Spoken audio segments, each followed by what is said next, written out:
કુખ્યાત કાર્તિક પટેલના રિમાન્ડની માંગણી કરવામાં આવી છે। કાર્તિક પટેલના 14 દિવસના રિમાન્ડની માંગણી કરાઈ છે। કાર્તિક પટેલના રિમાન્ડ માટે પોલીસે અલગ અલગ 12 કારણો રજૂ કર્યા હતા। કૌભાંડના પૈસા ક્યાં રોકાયા તેની તપાસ કરવી જરૂરી છે, તેને લઈને રિમાન્ડની માંગ કરવામાં આવી છે। આ સાથે જ કમિશન આપી કઈ કઈ હોસ્પિટલમાંથી દર્દી લાવી ઓપરેશન કરવામાં આવતા હતા તેને લઈને પણ તપાસ જરૂરી છે। ત્યારે 14 દિવસના રિમાન્ડ માંગવામાં આવ્યા છે। કાર્તિક પટેલના 14 દિવસના રિમાન્ડની માંગ કરવામાં આવી છે। આજે કાર્તિક પટેલને રિમાન્ડ માટે હાજર કરવામાં આવ્યો છે। ત્યારે કાર્તિક પટેલના રિમાન્ડ માટે પોલીસે અલગ અલગ 12 કારણ રજૂ કર્યા છે, જેમાં પીએમજેવાયના કર્મચારીઓની સામેલગીરી અંગે પણ તપાસ કરવામાં આવશે। આ વિશે વધુ જાણકારી મેળવી અમારા એડિટર રોનક પટેલ આપણી સાથે ફોન લાઈનથી જોડાયા છે। રોનકભાઈ, 14 દિવસના રિમાન્ડની માંગણી કરવામાં આવી છે, શું લાગી રહ્યું છે? કેટલા દિવસના રિમાન્ડ મંજૂર થઈ શકે છે અને કયા કયા કારણો રજૂ કરવામાં આવ્યા છે રિમાન્ડ માટે? જો રિમાન્ડ કેટલા પાય અદાલતને આધીન હોય, પરંતુ એ સ્પષ્ટ છે જે પ્રકારનો ગુનો છે અને જે પ્રકારે ગંભીર આરોપ છે, પુરાવા પણ છે અને તપાસ ઘણી કરવી હજુ પણ બાકી છે। આ સંજોગોમાં મહત્તમ રિમાન્ડ મળે તેવી પોલીસની અને સરકારી વકીલ તરફથી દલીલો પણ થઈ છે।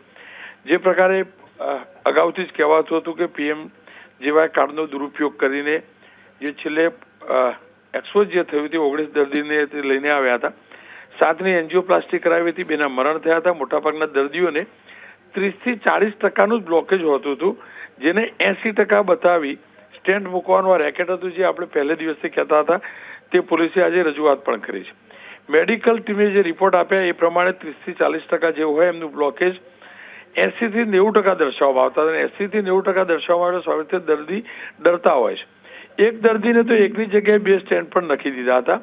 સાથે અગાઉ જે રીતે ક્રાઇમ બ્રાન્ચે કહ્યું હતું તેમ એ પણ રજૂઆત કરાઈ છે કે 3800 ઓપરેશન કરાયા છે અને 112 દર્દીઓના અલગ અલગ કારણે મોત થયા છે અને એટલે જ 12 કારણો સાથે રિમાન્ડ અરજી કરી છે। એની અંદર એક વાત એ પણ સ્પષ્ટ છે કે આ હોસ્પિટલની અંદર કાર્તિકનો જે ભાગ છે એટલે હિસ્સેદારી છે તે 50.98% એટલે કે લગભગ 51%ની આસપાસ છે। હવે જે ગ્રાઉન્ડ જે રજૂ કર્યા છે તેની અંદર એક ગ્રાઉન્ડ એ છે કે આખા કૌભાંડ થકી તેને જે આવક કરી, કાળી કમાણી કરી, તેનું રોકાણ ક્યાં કર્યું। બીજું ઇન્ટરેસ્ટિંગ ઘણું રસપ્રદ કારણ છે, એની અંદર એ લખ્યું છે કે કમિશન આપી અન્ય હોસ્પિટલોમાંથી દર્દી લાવી ત્યાં ઓપરેશન કરાતા હતા। એનો મતલબ બીજી હોસ્પિટલ વાળા પણ અહીંયા જોડાયેલા છે અને જે અત્યાર સુધી કમિશનની ચર્ચા થતી હતી કે રિફર કરવાનું કમિશન હોય એ પણ અહીંયા સ્પષ્ટ થાય છે। ત્રીજી મહત્વની વાત આપણે વારંવાર કહેતા રહ્યા છીએ જીલન કે આની અંદર આ યોજના સાથે જોડાયેલા આરોગ્ય વિભાગના અધિકારીઓની પણ તપાસ કરવી જરૂરી છે, કારણ કે એમનું ઇન્વોલ્વમેન્ટ હોઈ શકે છે।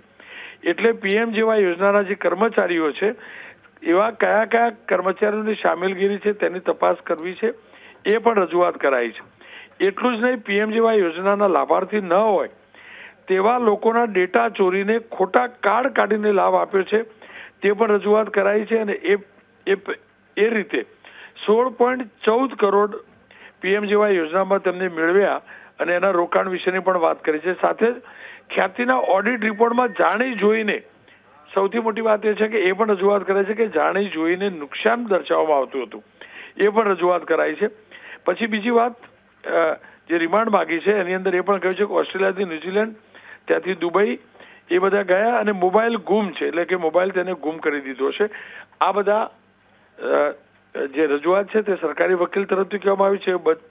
બચાવ પક્ષની દલીલો શરૂ થઈ છે, પરંતુ જે રિમાન્ડ માગ્યા છે એના જે ગ્રાઉન્ડ છે એમાંથી સૌથી મહત્વની વાત બે છે કે એક તો કમિશન આપીને દર્દી એટલે હોસ્પિટલોને કમિશન ચૂકવવામાં આવતું હતું, એટલે કે અહીંયા જે રિફર કરતા હતા હોસ્પિટલો વાળા, મોટા સમાચાર એ છે કે પોલીસ એ તપાસ કરવા માંગે છે અને પોલીસને પ્રાથમિક રીતે શરૂઆતમાં પુરાવા પણ મળ્યા છે, એ નિવેદનોમાં પણ સામે આવ્યું છે કે હોસ્પિટલોને કમિશન આપીને દર્દીઓ અહીંયા લવાતા હતા।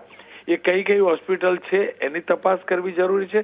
સાથે એ પણ તપાસ કરવા માંગે છે સરકાર અને ક્રાઇમ બ્રાન્ચ કે આ વિભાગના કયા કયા કર્મચારીઓ અધિકારીઓ જોડાયેલા છે અને સ્વાભાવિક રીતે 14 દિવસના રિમાન્ડ માંગ્યા છે। હવે બચાવ પક્ષ પોતાની પક્ષ મૂકી રહ્યા છે, ત્યારબાદ અદાલત નક્કી કરશે કે કેટલા દિવસના રિમાન્ડ આપવા। જી આભાર રોનકભાઈ અમારી સાથે જોડાઈને વાત કરવા માટે। તો મહત્વના જે કારણો રજૂ કરવામાં આવ્યા છે જેના બેઝ પર રિમાન્ડની માંગ કરવામાં આવી છે, 14 દિવસના રિમાન્ડની માંગ કરાઈ છે. અલગ અલગ 12 કારણો આ માટે પોલીસે રજૂ કર્યા છે.